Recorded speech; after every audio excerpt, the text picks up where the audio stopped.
तो hello friends, आ चुके हैं आज के एक और नए चैप्टर में से हम लोग शुरू करने वाले हैं cell the unit of life. बहुत ही आसान चैप्टर है, बस तुम लोग जुड़े रहना मेरे साथ। तो सुनो, सेल जो होता है वो structural and functional unit of life है। स्ट्रक्चरल क्यों बोला एंड फंक्शनल क्यों बोला? देखो, फंक्शनल तो हम लोग इसलिए बोलते हैं क्योंकि जो एक सेल है वो अकेला सब कुछ कर सकता है। ठीक है, जो यूनिसेलुलर ऑर्गेनिजम्स होते हैं उनमें एक अकेला सेल सारे काम कर देता है। एक्सक्रीशन भी कर देता है और रिप्रोडक्शन भी कर लेता है ना। तो उसे किसी और की ज़रूरत नहीं है, आत्मनिर्भर है। ठीक है, आत्मनिर्भर। मोदी जी का फ़ैन है, आत्मनिर्भर है इसलिए। स्ट्रक्चरल, अगर काफ़ी सारे सेल मिलते हैं तो वो एक ऑर्गेनिज्म बनाते हैं, एक स्ट्रक्चर बनाते हैं। ऑर्गेनिज्म मतलब स्ट्रक्चर। ठीक है, तो जिस प्रकार एक ब्रिक, ठीक है, एक वॉल बनाती है, वो भी एक स्ट्रक्चरल थिंग है एक वॉल की, वैसे ही एक सेल भी स्ट्रक्चरल है। तो सेल कैसे बनते हैं? सेल से बनते हैं टिश्यू। सेल के ग्रुप को ही हम लोग टिश्यू बोलते हैं। और टिश्यू अपने अपने डिफरेंट प्रोपोजिशन में मिलके बनाते हैं ऑर्गन। ऑर्गन से मिलता है ऑर्गन काफ़ी सारे ऑर्गन जब कोऑर्डिनेटली वर्क करते हैं तो वो ऑर्गन सिस्टम कहलाता है। और ऑर्गन सिस्टम जब काफ़ी सारे ऑर्गन सिस्टम जब एक ऑर्गेनिज्म में होते हैं तो वो ऑर्गेनिज्म कहलाता है। एक्चुअली काफ़ी सारे ऑर्गन सिस्टम जब प्रेजेंट होते हैं ना तो ऑर्गेनिज्म बनता है। ठीक है, बेसिकली टिश्यू 4 तरीके के होते हैं, वो कि आप टिश्यू वाले चैप्टर में पढ़ेंगे, यहाँ पे नहीं। तो हम लोग इसमें आगे बढ़ते हैं। On the basis of number of cells. On the basis of number of cell. Number of cells का मतलब क्या? सबसे पहले तो आप ऐसे देख सकते हैं, यूनिसेलुलर है और यहाँ पे मल्टी सेलुलर है। यूनिसेलुलर मतलब होता है कि एक ही सेल प्रेजेंट होगा, यही पूरा ऑर्गेनिज्म होगा। ठीक है, पूरा ऑर्गेनिज्म यही होगा। ना इसमें कोई टिश्यू है, ना ही ऑर्गन है, ना ही ऑर्गन सिस्टम है, सिर्फ एक सेल है। ये आत्मनिर्भर है। ठीक है, इसीलिए यहाँ पे लिखा गया है इंडिपेंडेंट एग्जिस्टेंस। अकेले ही रहता है, किसी पे डिपेंड नहीं है, खुद का काम खुद से करेगा साहब। ना किसी से कहेगा कि भाई तुम मेरे लिए एक्सक्रीशन कर दो, किडनी भी नहीं है, किडनी से भी नहीं कहेगा। ना किसी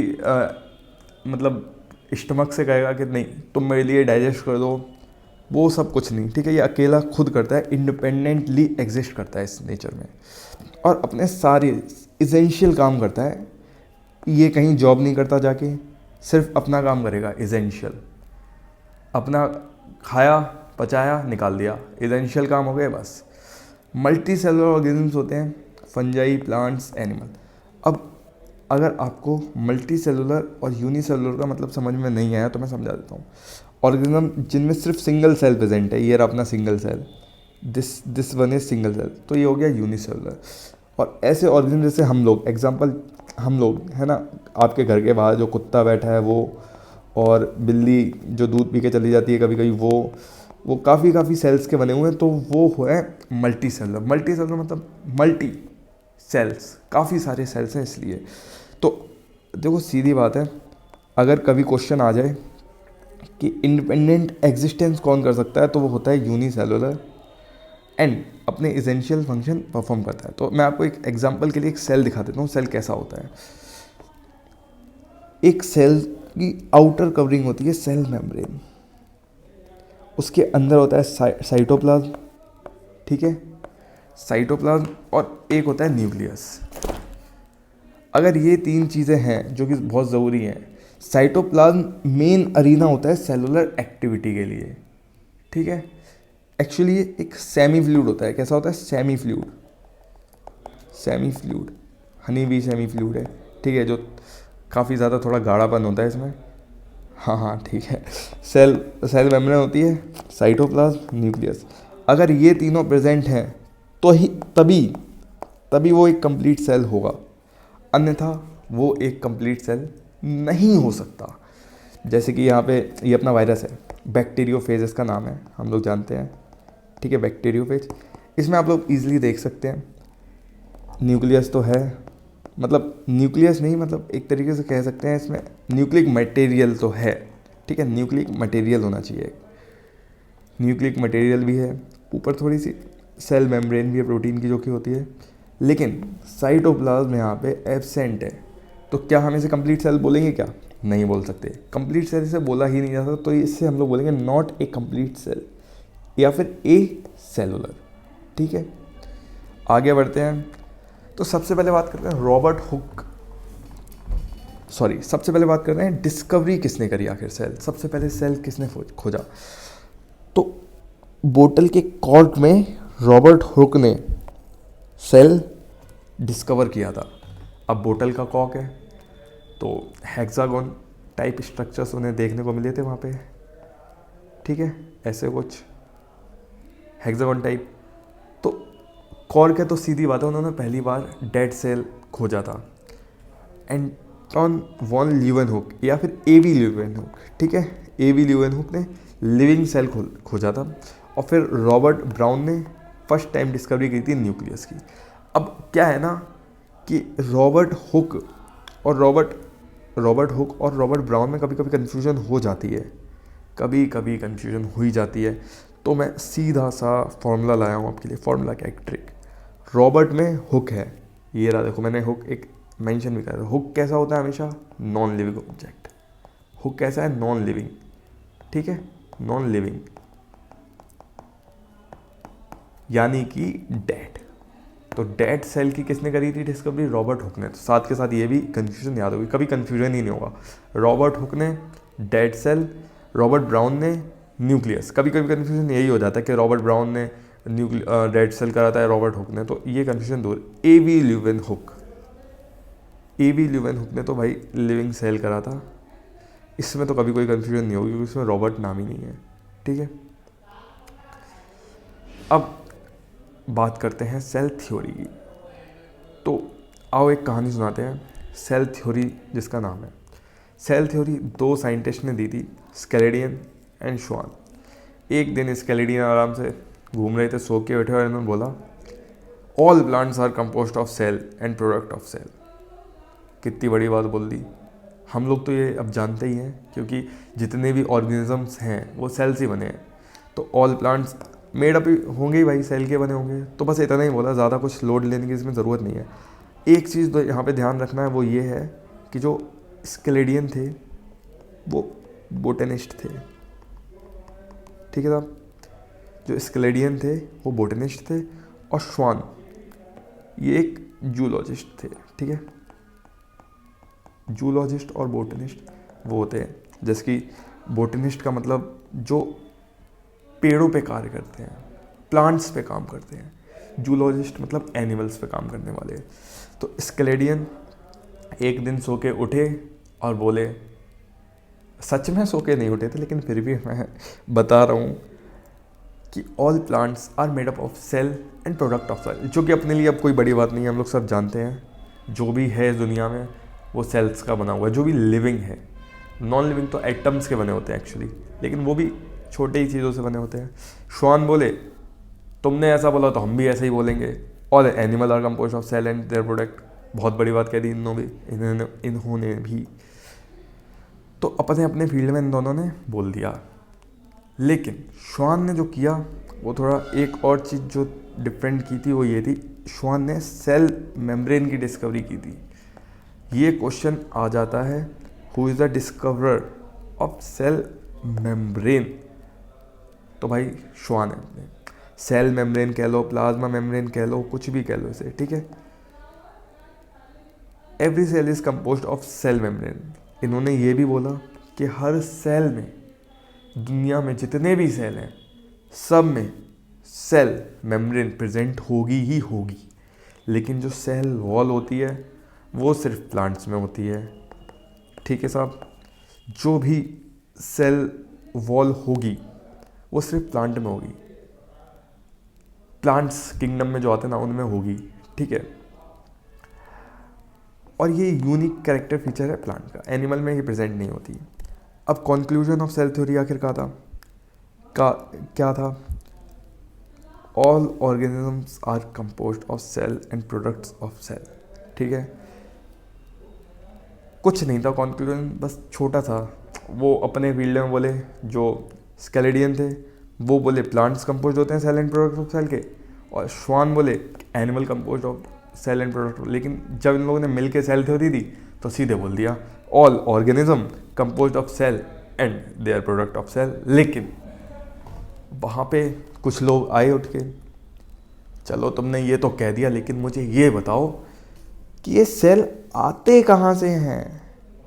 लेकिन ये बेचारे सीधे साधे नहीं बता पाए, बता ही नहीं पाए कि आते कहाँ से हैं आखिर। इस बात को बताने में ये फेल हो गए, fail to explain how new cell arrive. अब इसमें एंट्री होती है एक नए हीरो की, जिसका नाम है रुडोल्फ विर्चो। ये आए और इन्होंने मूवी में आते ही सीधा डायलॉग बोला, ओमनी सेलुला ई सेलुला। ओमनी सेलुला का ई सेलुला का मतलब है कि each new cell arise from pre existing cell. ठीक है, रुडोल्फ विर्चो ने ये बोला। तो एक तरीके से इन्होंने सेल थ्योरी को भी मॉडिफाई कर दिया। अब जब इन्होंने सेल थ्योरी को मॉडिफाई कर दिया तो जो नई सेल थ्योरी बनी वो सिंपल सी थी, all organisms composed of cell and product of cell. ये बात तो अपने स्केलेडियन और शॉन भी कहते हुए आए थे, लेकिन जब वो सेल डिवीजन या सेल प्रोडक्शन या न्यू सेल कहाँ से अराइव होता है उसके बारे में बताने में फेल हो गए, तब इन्होंने एंट्री मार के सेल थ्योरी को मॉडिफाई करा और बोला each cell arise from pre existing cell. यहाँ पे आप देख सकते हो ये अपना पुराना सेल था, इससे डिवाइड होके न्यू सेल अराइज हो रहे हैं, जिसके इस चीज़ के लिए तो अपना एक छोटा सा चैप्टर है। इसके बाद सेल थ्योरी, सेल यूनिट के बाद सेल डिवीज़न और सेल साइकिल, उसको भी अलग से हम लोग पढ़ेंगे। तो तब तक के लिए आप इतना ही याद रखिए कि each cell arise from pre existing cell. तो आगे बढ़ते हैं। अभी हम लोगों ने देखा था कुछ देर पहले कि नंबर ऑफ सेल के बेसिस पे हम लोगों ने यूनिसेलुलर और मल्टी सेलुलर में डिवाइड किया था, लेकिन अब हम लोग on the basis of nucleus, ठीक है, न्यूक्लियस के बेसिस पे जब डिवाइड करेंगे तो दो तरीके के सेल्स आएंगे। एक होता है प्रोकैरियोटिक, एक होता है यूकैरियोटिक। अब प्रोकैरियोटिक क्या है और यूकैरियोटिक क्या है, तो सबसे पहले तो हम लोग इनके नाम का ब्रेक डाउन करते हैं। प्रोकैरियोटिक, यहाँ पे आ रहा है प्रो, और प्रो मतलब प्रिमिटिव होता है। ये पबजी प्लेयर जो हो ना वो प्रोफेशनल समझ रहे हो, नहीं भाई नहीं, वो नहीं है, प्रिमिटिव होता है। प्रोफेशनल प्लेयर नहीं, प्रिमिटिव। प्रो मतलब प्रिमिटिव, ठीक है। प्रिमिटिव कैरियोटिक, कैरियोटिक मतलब न्यूक्लियस। देखो जब हम लोग न्यूक्लियस की स्टडी करेंगे आगे चल के इस चैप्टर में, तो हम लोग वहाँ पे काफ़ी सारी चीज़ें सीखेंगे, ठीक है। न्यूक्लियस को कैरियोटिक भी कह सकते हैं, ठीक है। इसके न्यूक्लियस के अंदर जो भी कुछ होगा, जैसे कि न्यूक्लियस के साइटोप्लाज्म को कैरियोप्लाज्म कहा जाता है, ठीक है। वैसे ही यूकैरियोटिक, यू मतलब ट्रू और कैरियोटिक मतलब न्यूक्लियस। यहाँ पे ट्रू न्यूक्लियस प्रेजेंट होता है। अब इसका मतलब क्या हुआ प्रिमिटिव न्यूक्लियस और ट्रू न्यूक्लियस का? प्रिमिटिव पुराना और ट्रू ये सब क्या है, समझ में नहीं आया। ठीक है रुको मैं समझाता हूँ। प्रिमिटिव न्यूक्लियस, देखो सीधी बात है, जो अपना ट्रू न्यूक्लियस होता है उसमें वेल ऑर्गेनाइज्ड न्यूक्लियस की मेम्ब्रेन होती है, न्यूक्लियर मेम्ब्रेन। लेकिन और न्यूक्लियस के अंदर क्या होता है, जेनेटिक मटेरियल, ठीक है। लेकिन जो प्रिमिटिव न्यूक्लियस होता है इसमें कोई भी मेम्ब्रेन नहीं होती है, जेनेटिक मटेरियल साइटोप्लाज्म में आवारा घूमता है। तो अब हम लोग यहाँ पे प्रोकैरियोटिक सेल का डायग्राम देखने वाले हैं। ये जो प्रोकैरियोटिक सेल है इसमें कुछ प्लाइज प्रेजेंट होती हैं। प्लाई सिंपली कॉन्जुगेशन में हेल्प करती हैं, अटैचमेंट में हेल्प करती हैं। जब ये पानी में कहीं जा रहे होते हैं तो ये किसी रॉक से अटैच हो सकें, इसलिए पानी में, एयर में कहीं भी जा रहे हो, ठीक है। यहाँ पे हम लोग देख सकते हैं ये बेचारा न्यूक्लियोइड, देखो प्रिमिटिव न्यूक्लियस होता है, जो प्रिमिटिव न्यूक्लियस हम लोग न्यूक्लियोइड बोलते हैं। तो ये जो न्यूक्लियोइड है ये आवारा इस हवा में घूम रहा है बेचारा, मतलब हवा में क्या, साइटोप्लाज्म में घूम रहा है आवारा। इसके ऊपर कोई न्यूक्लियर मेम्ब्रेन नहीं है, तो इसलिए हम लोगों ने इसको न्यूक्लियोइड बोला। सेल वॉल इसमें प्रेजेंट होती है। कैप्सूल, आगे हम लोग पढ़ेंगे, कैप्सूल प्रेजेंट होता है। सेल वॉल जो कि इसको मैकेनिकल सपोर्ट देती है ताकि ये सेल कोलैप्स ना हो जाए। और जो कैप्सूल होता है ये भी एक दो तरीके का हो सकता है, या तो रिजिड होगा या स्मूथ होगा, तो इसके बारे में हम लोग आगे इसमें पढ़ेंगे। एक ये फ्लैजेला प्रेजेंट होता है मूवमेंट के लिए, इस फ्लैजेला से ये मोटाइल बनते हैं, किसी की बैक्टीरिया में होता है और किसी में नहीं होता है ना, मतलब मोटाइल और नॉन मोटाइल दोनों ही बैक्टीरिया प्रेजेंट होते हैं। ओके, और राइबोसोम भी प्रेजेंट होते हैं। राइबोसोम एक ऐसी चीज़ है यहाँ पे जो दोनों में ही प्रेजेंट रहेगी, प्लाज्मा मेम्ब्रेन होती है, ठीक है। अब थोड़ा सा हम लोग देख सकते हैं यूकैरियोटिक सेल को, इसमें माइटोकॉन्ड्रिया प्रेजेंट है जो कि इसमें नहीं प्रेजेंट थी। प्रोकैरियोटिक सेल में साइटोप्लाज्म, तो देखो सेल अगर है तो साइटोप्लाज्म होगा, न्यूक्लिक सब्सटेंस होगा एंड सेल मेम्ब्रेन भी होगी, ठीक है। मंथ पढ़ने लग गया मैं तो, नहीं ऐसा नहीं है। लाइसोसोम यहाँ पे प्रेजेंट होते हैं, इन सब के बारे में डिटेल में हम लोग आगे इस चैप्टर में पढ़ने वाले हैं। और गोल्जी एपर्टस होगा, सारे काम पता चलेंगे किसका क्या काम है। न्यूक्लियोलस, यहाँ पे जो ये न्यूक्लियस है, इसके न्यूक्लियर मेम्ब्रेन है, न्यूक्लियर मेम्ब्रेन के अंदर न्यूक्लियोलस होता है, और ये क्रोमेटिन, ये जो भी धागा सा दिख रहा है ना, ये होता है क्रोमेटिन सब्सटेंस, क्रोमेटिन। यही वो चीज़ है, ध्यान से सुनना इस बात को, यही वो चीज़ है जो सेल डिवीज़न के टाइम पे कंडेंस होके क्रोमोसोम्स बनाती है। याद रखना ये बात, ये बहुत इंपॉर्टेंट बात है। क्रोमेटिन, ये जो धागे से आपको फैले दिख रहे हैं, मैं रिपीट कर रहा हूँ एक और बार सुन लो, ये धागे से जो आपको इसमें दिख रहे हैं ना, यही आगे चल के कंडेंस होके क्रोमोसोम बनाएंगे। सेल डिवीज़न के टाइम पे ये कंडेंसेशन प्रोफेज में होता है, ये आगे चल के, घबराना नहीं है, आगे चल के पता चलेगा, ठीक है। तो अपने इस यूकैरियोटिक सेल में जो न्यूक्लियस की आउटर मेम्ब्रेन होती है, उससे एक और ऑर्गेनल अटैच होकर निकलती है जिसका नाम होता है एंडोप्लाज्मिक रेटिकुलम। एंडोप्लाज्मिक रेटिकुलम के बारे में हम लोग डिटेल में आगे पढ़ने वाले हैं। और राइबोसोम तो देखो दोनों में होता है, ये भेदभाव किसी के साथ नहीं करता, जैसा मैंने आपसे बता चुका हूँ। ये निष्पक्ष प्राणी है, निष्पक्ष ऑर्गेनल है, किसी के साथ भेदभाव नहीं है इसका। मतलब प्रोकैरियोटिक में और यूकैरियोटिक दोनों में ही प्रेजेंट होता है। इसी के साथ हम लोग आगे बढ़ते हैं। देखो कुछ सेल्स के बारे में हम लोग, कुछ सेल्स की हम लोग डिटेल जान लेते हैं, थोड़ा सा उनका साइज के बारे में पता कर लेते हैं। सबसे पहले आता है माइक्रोप्लाज्म। सबसे छोटा अगर कोई होता है तो माइक्रोप्लाज्म 0.3 माइक्रोमीटर, ठीक है, सबसे छोटे यही होते हैं। फिर आते हैं बैक्टीरिया, 3 से 5 माइक्रोमीटर के होते हैं। Largest cell egg of an ostrich होता है, आरबीसी 7 माइक्रोमीटर का होता है। नर्व सेल जो होता है लॉन्गेस्ट, ठीक है। यहाँ पे थोड़ा कन्फ्यूजन अगर आपको हो तो मैं क्लियर कर दूँ। लार्जेस्ट का मतलब होता है सबसे बड़ा। लॉन्गेस्ट का मतलब होता है सबसे लंबा, ठीक है। ये ह्यूमन बॉडी का लॉन्गेस्ट सेल है। अपने सिर्फ ह्यूमन बॉडी की बात कर रहा हूँ मैं यहाँ पे, ह्यूमन बॉडी का लॉन्गेस्ट सेल है, ठीक है, लॉन्गेस्ट सेल। अब हम लोग पर्टिकुलरली प्रोकैरियोटिक सेल की बात करने वाले हैं। प्रोकैरियोटिक सेल्स के कुछ एग्जांपल मैं आपको बता दूं। बैक्टीरिया, ब्लू ग्रीन एल्गी, नाम पे मत जाना, इसका निकनेम साइनोबैक्टीरिया भी है, ठीक है, साइनोबैक्टीरिया भी इसका निकनेम है। अब और माइक्रोप्लाज्म, ठीक है। Prokaryotic cell, shape and size की बात कर लूँ तो कुछ शेप की बात करते हैं तो यहाँ पे क्या क्या है, बैसिलस शेप है। बैसिलस मतलब सिलेंड्रिकल, या सिंपली बोलूँ घर में बेलना जो होता है, बेलन, उसके मतलब उसका ये वाला पार्ट ले लो जो थोड़ा सिलेंड्रिकल होता है वैसा बैसिलस। इसका एग्जांपल मैं आपको दे दूँ अपना, इश्चीरिया कोलाई, बहुत फेमस है ये, इसका नाम याद रख लेना, नहीं भी रखोगे तो आगे हो जाएगा, अपने आप ही याद हो जाएंगे ये सब तो, ठीक है। कोकस स्फेरिकल मतलब छोटे ऐसे छोटे स्पेरिकल होंगे, ये होते हैं कोकस। एग्जाम्पल मैं आपको बता दूं, जो अपना वो निमोनिया कॉज करता है, निमोनोकोकस, ठीक है, वो इसका एक एग्जाम्पल है।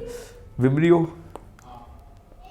ये कॉमा सेप्ट होते हैं, देखो यहाँ पे कॉमा सेप्ट आपको दिखा रखा है मैंने, दिखा रखा है।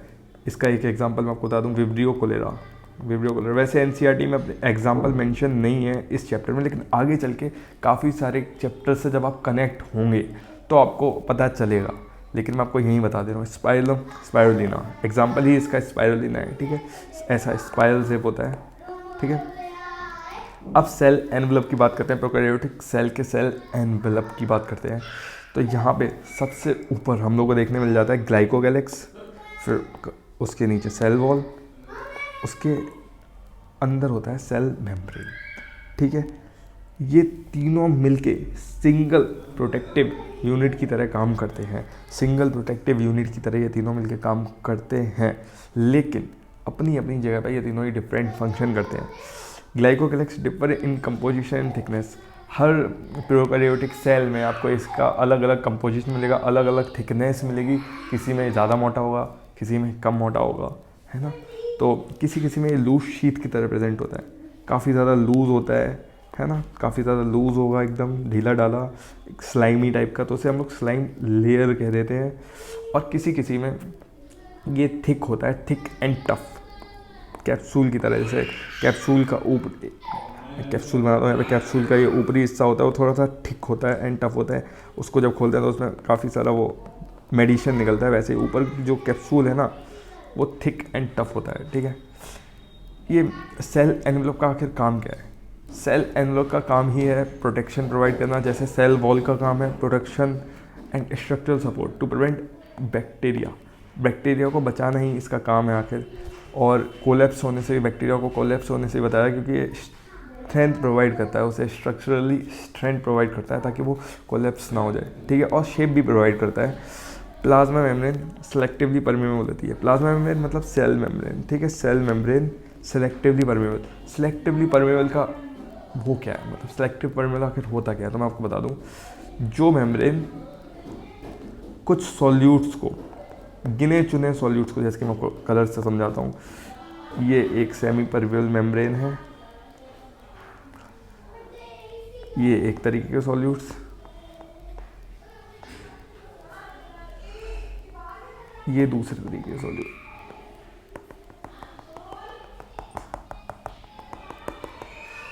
तो ये सिर्फ इन रेड वालों को जाने देगी, मतलब ये भेदभाव कर रही है, सिर्फ कुछ गिने चुने सॉल्यूट्स को ही जाने दे रही है, इसीलिए ये सिलेक्टिवली परमेबल है, क्योंकि ये सिलेक्टेड सॉल्यूट को जाने दे रही है, इसीलिए ये जो है सिलेक्टिव परमेबल कहलाती है। और अब हम लोग इसके आगे बढ़ते हैं थोड़ा सा। बैक्टीरिया जो है वो दो ग्रुप में मेनली क्लासीफाइड हैं, एक तो होता है ग्राम पॉजिटिव, एक होता है gram negative. Gram positive bacteria जो होता है वो काफ़ी थिन, मतलब एनवेलप होती है, उसकी थिन एनवेलप होती है। ठीक है, इसकी एनवेलप में टेकोइक एसिड प्रेजेंट होता है, ये बात याद रखना प्लीज़, ये इंपॉर्टेंट थिंग है। सिर्फ ग्राम पॉजिटिव में ही टेकोइक एसिड प्रेजेंट होता है, ग्राम नेगेटिव में टेकोइक एसिड एब्सेंट होता है। तो अब ज़रा देखते हैं इनको नाम आखिर ग्राम पॉजिटिव ग्राम नेगेटिव क्यों रखा गया है। तो इनका नाम रखा गया था HC ग्राम के द्वारा। तो अपने नाम के ऊपर इन्होंने इस बैक्टीरिया को ग्राम पॉजिटिव और ग्राम नेगेटिव। अब मतलब पूछोगे तो मुझसे कि आखिर ये पॉजिटिव और नेगेटिव क्या है, इसका मतलब क्या है, तो मैं इसका तुम्हें सीधा सा आंसर दूंगा कि जब हम इनको स्टेन करा जाता है, जब इनको स्टेन किया गया तो इसमें टेकोइक एसिड की वजह से क्रिस्टल वायलेट जो सॉल्यूशन था उन्होंने एब्जॉर्ब कर लिया।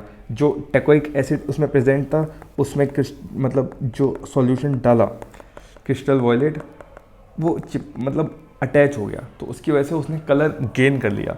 बाद में जब एसीटोन से स्टेन मतलब वॉश किया गया उसे, तो इनमें कलर मिला और इनमें कलर नहीं मिला। अब इनमें कलर क्यों मिला, क्योंकि इनमें टेकोइक एसिड प्रेजेंट था, तो इन्होंने वो स्टेन को अपने साथ जोड़ लिया और कलर दिखा दिया, लेकिन इनमें टेकोइक एसिड था ही नहीं, तो ये कलर दिखा ही नहीं पाई, है ना।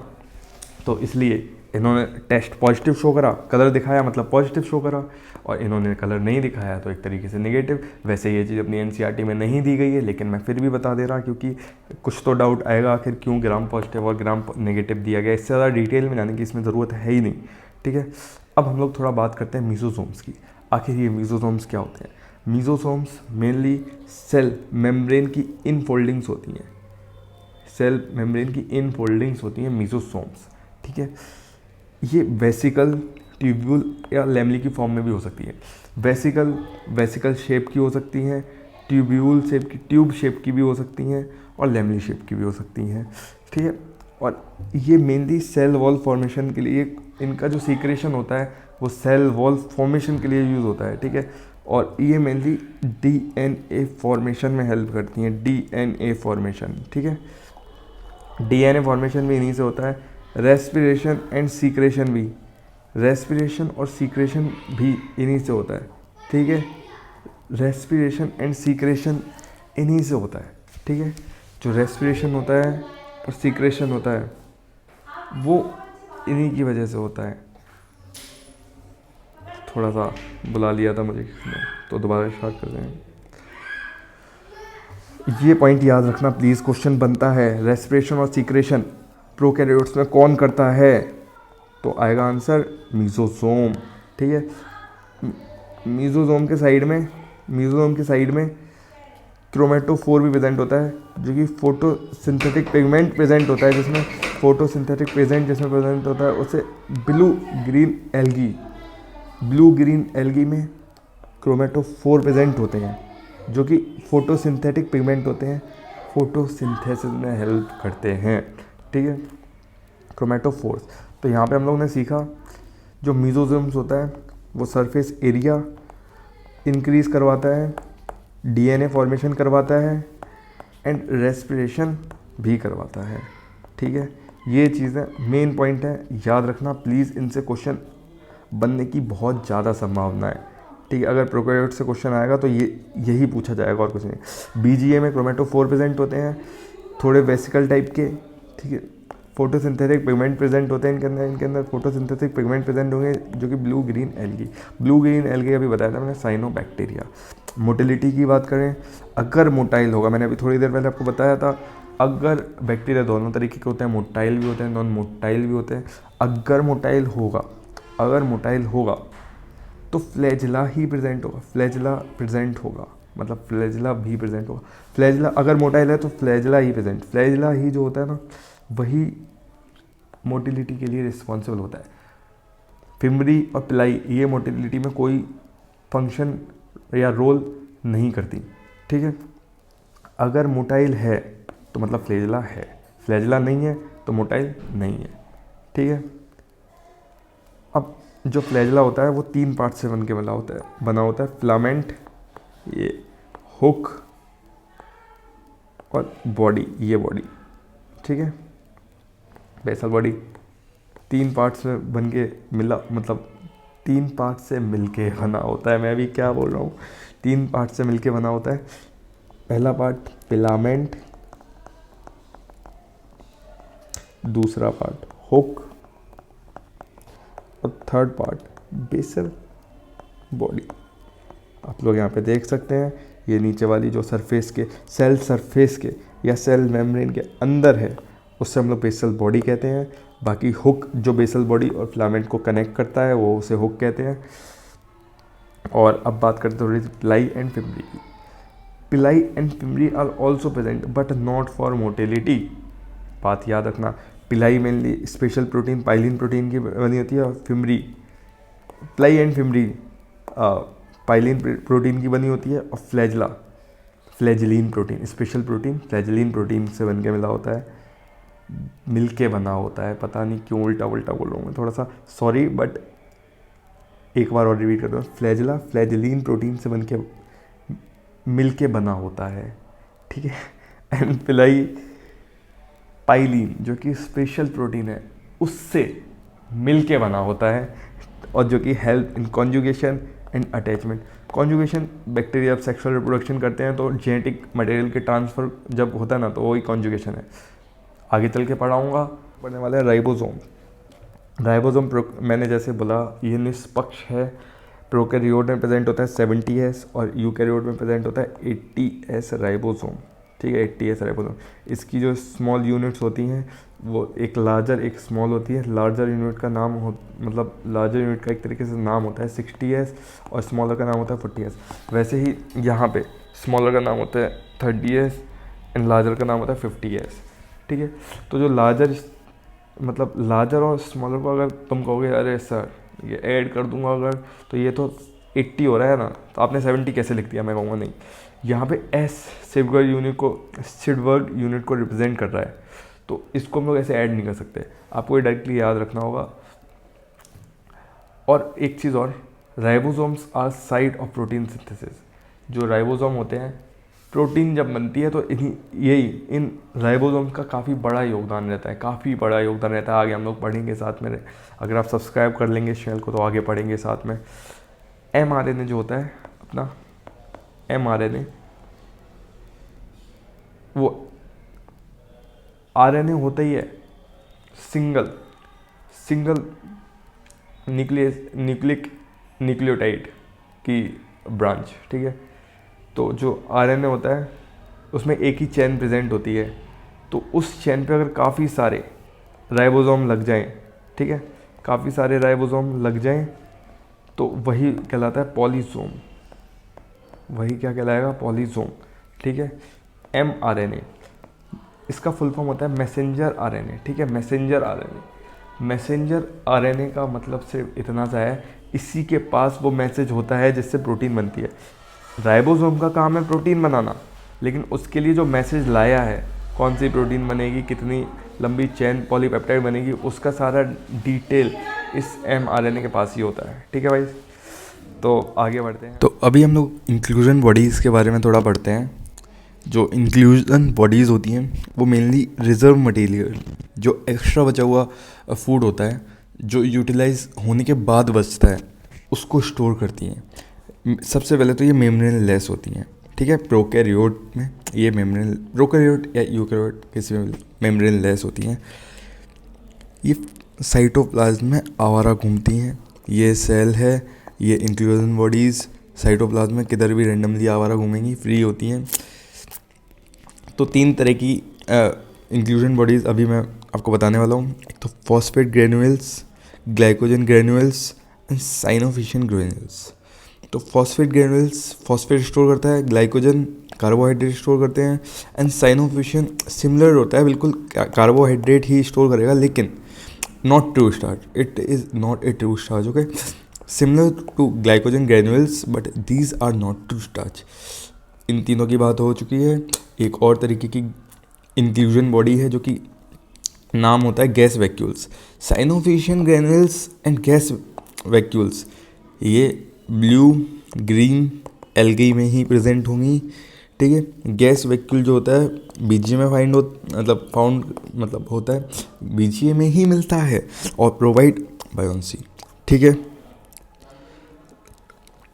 Okay, thank you. अगर तुम्हें ये वीडियो पसंद आया है तो चैनल को सब्सक्राइब कर दो, लाइक कर दो, शेयर कर दो अपने दोस्तों के साथ, भूल मत जाना। Okay, bye.